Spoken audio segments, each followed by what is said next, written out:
Cat, it's Maximus here. Don't worry, I'll only be using this old Logitech C910 camera for a short while. And this is surprisingly was a pretty competitive video camera back when it came out many years ago, at least for a webcam for 1080 video. Quick comparison of the Galaxy S20 Ultra with the huge camera array versus the Galaxy S8 Active versus the Galaxy S6. I've got these phones through the plans and I actually paid these off, so got the S20. I may accidentally call this the S11. I think it's just a little bit cheesy that they call it the 20, but it's 2020 and they wanted to have the S20. Basic stats, huge screen on this. It's going to be both critical, and a lot of the criticism of the camera is software and them pushing the limits a little bit too much on the camera.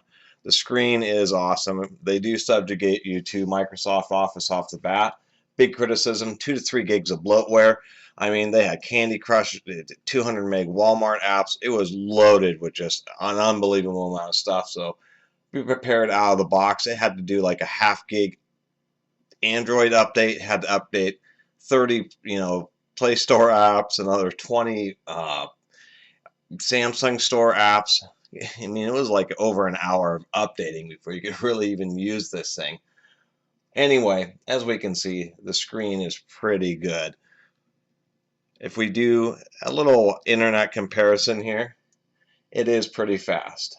I choose to run at the maximum resolution instead of the 120 Hz high refresh because it just makes it a little bit blurry. It makes it a little bit blurry when you run at the non-native resolution. So it's pretty fast. But what I did want to point out also is that they did reduce the curve. Now it's more like a flat screen phone with a little bit of a curve, and that's the reason I chose the S6, because you could still get a flat screen version.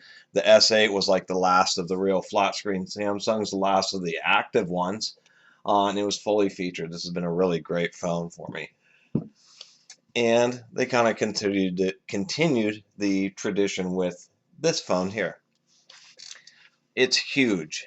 But as far as the weight, people talk about how heavy it is.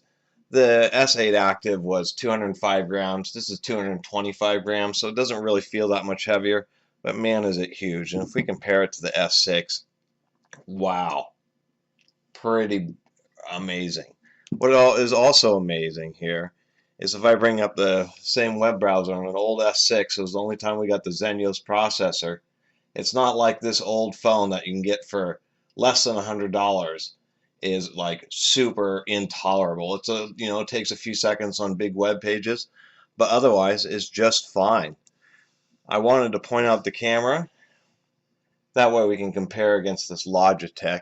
I should orient this properly. This circuit board I took some photos with, and this is with the 16 megapixel camera on this 5-year-old phone, and we're zooming in onto a chip that is this tiny little chip. This is some kind of crazy board, and we can that's a chip that you can get under your fingernail. And if we really zoom in, this 16 megapixel camera, we can make out the cross hatches through the zeros. Really was a nice camera on this. If we go over to maximum zoom, this was all software interpolation and everything, it almost gets worse than just zooming in on the base photo. Actually, it is worse, which is what's surprising and also is a testament to the camera on this phone. So let me go and cut off this Logitech. I'll start filming with the S6 so you can see what its 1080 video looks like. And here we are again. This time recording on the S6 so you can get a little comparison of the video. And I'll just show you the same photos taken with the S8's camera. This is the more modernized 12 megapixel. I was just a bit shaky there, but otherwise it does okay.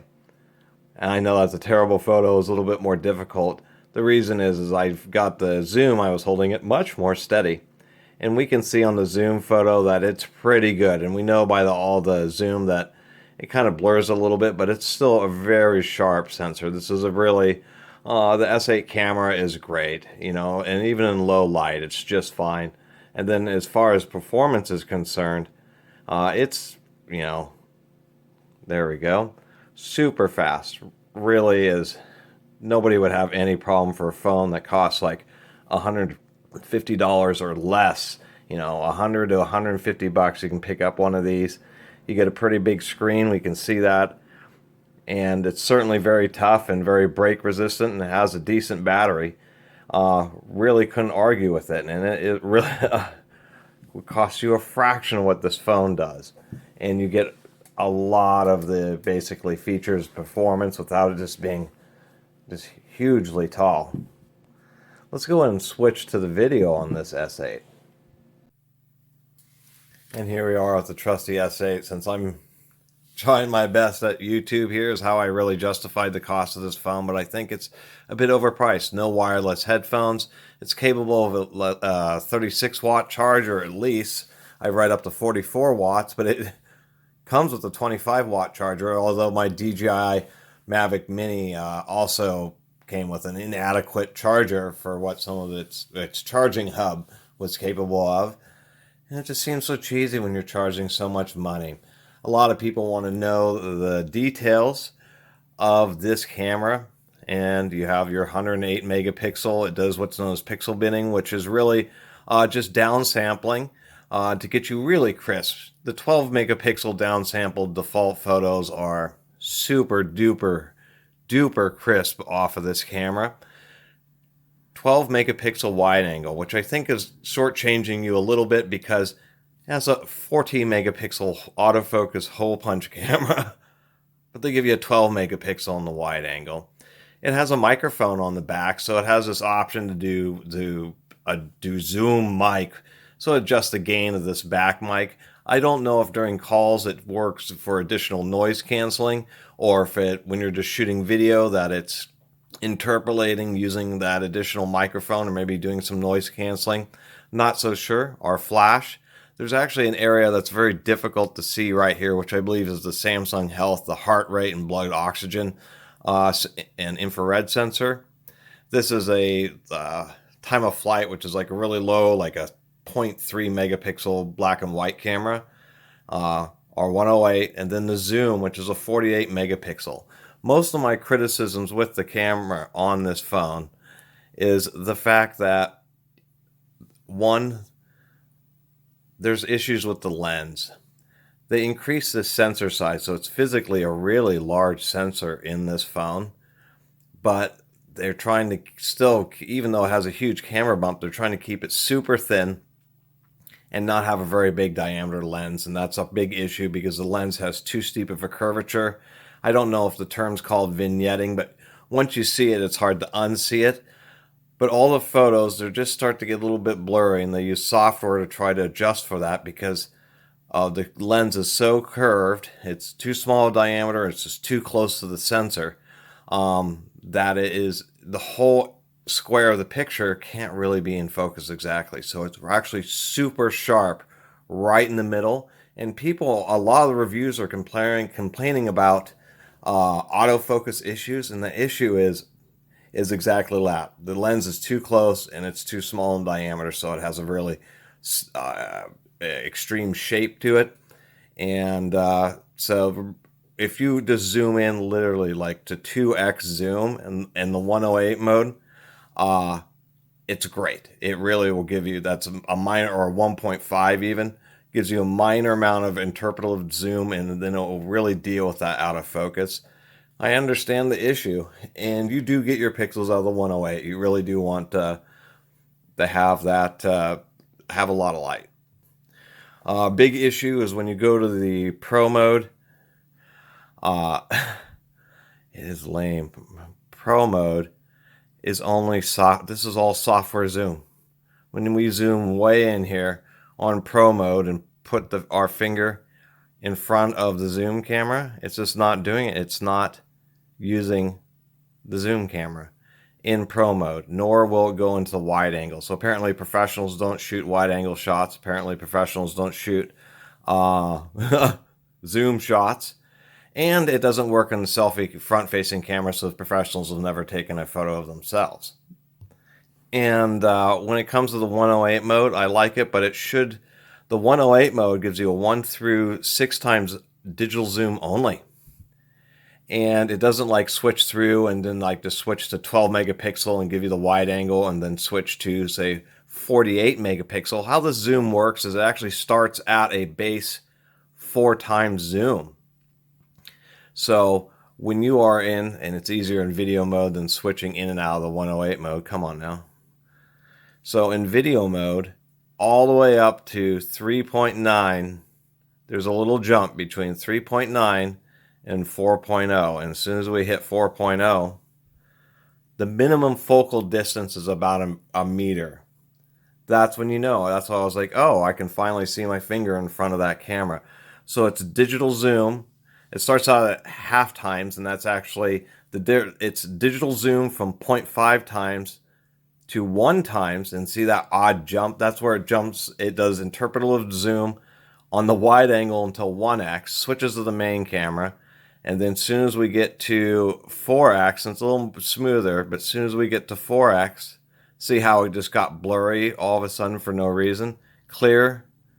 Now we're into the zoom camera. And so that's how it works. And then the zoom from 4 to 8x is optical, because it's a 4 times optical zoom. And then the 10 times zoom really is pretty good. 10 times zoom, if I wasn't so close to the surface, is very effective. Certainly clear enough. When you get into 20 times zoom, it's way too much. It's just ridiculous. If it's really bright and you have really good contrast, and you can really see the difference. And I will say probably the best feature of this phone, besides having really edge-to-edge screen, is the fingerprint sensor is amazing. A lot of them, they still have to be pretty well aligned, you know, like on the Touch ID on the S6. But this is always kind of running. It's not a pressure sensor. It's like always blipping the sensor under it. So if you're sideways, and most of them won't do that. And I guess the big deal is even upside down, it will unlock the phone. So it's intelligence. It scanned your fingerprint and it can detect it no matter what orientation that it's in. So that is a bit handier. If we look at some of those photos here, that was a bit shaky. So this is I believe this is the 108. Let me take a look here. No, it's kind of hard to hit that button up there. I think this is a 12 megapixel interpolated. There's our maximum magnification. We can see it's super sharp, but it's only 12 megapixels. This, I believe, was the zoom, and I was just a little bit shaky, just far enough away. So if I was a little bit less shaking taking this photo, and it's hard to do on high zoom, the zoom would have been better. The easiest way to say is if you're doing a 4 times magnification, you're that far away, the difference between the 4 times zoom at the 12 megapixels that it downsamples that 48 megapixel sensor to, at like 8 or 10 times zoom is still way better than, almost twice as good as the 108 image at just, you know, base at 1 times zoom. It's pretty surprising. And then here is a true 108 photo where you really get it. Maybe you can see, yes, you can see on some of these photos, it gets a little out of focus just right around the edges. It's really pretty interesting. I was at a slight angle, but not much. But right where I had the center of the lens, where it was perfectly focused, we can see on this 108 that it really is pretty good. Excellent definition in there. And it's always kind of neat to see these 12,000 by 9,000 picture. So the image aberration or the vignetting will be a little bit less pronounced when you're farther away doing outdoor shots, that kind of thing. But, you know, that's really the nature of the problem and the nature of a lot of the perceived focus issues. There were other issues where it just doesn't seem to autofocus properly, but downloaded so many updates. It seems to be a little bit more proper. You know, it's a more camera oriented device, so you got to like hold it for a second and try to be perpendicular to your object as much as possible. It doesn't have very good depth of field. Remember, zoom increases your depth of field. It flattens the image. So try to, since this actually has an optical zoom, try to just get further back from your subject, then use the optical zoom at 4 times, and that will give you much better depth of field. What is amazing is that it's, you know, a prism. It has optical image stabilization and autofocus. And so you have the sliding mechanism, which is the magnifying glass. But I'm not sure if there's 2 independent moving components, the prism and then the round lens that's sunk in there, or maybe the sensor moves around. But it's some interesting mechanics and probably a lot of where the money was spent on this device. So here we are finishing it off with some 1080 video off of the S20. Autofocus sometimes does get a little weird and hunts around a little bit much. It's really hunting around right now. There we go. Really isn't so bad at all. I don't think it's worth the money. It's really not worth the money, I think. Which none of my viewers have seen. Something like that. And then, of course, big time zoom, huge zoom. It won't focus quite that close. Still too, unfortunately, the zoom is a big deal just because it allows me to have the camera much further away and still be focused in up to 8 and 10 times. You know, I do at 1080, so it would be 10 times zoom, would be totally clear video. And I have the camera a fair distance away, which is a big deal. That way I have space for what I'm doing, but it looks like you're up nice and close. And then once again, a big deal for me, and I do a lot of bench reviews. My subscribers know, imagine this, a much wider angle so we can see so much more. And then being able to nicely zoom in, at least up to just at 3.9 times, and get some nice close-ups, and they're just going to be super duper sharp. Really, really sharp. Anyway, I really appreciate everybody watching and subscribing. And if you haven't subscribed, please do. Until next time, Catus Maximus out.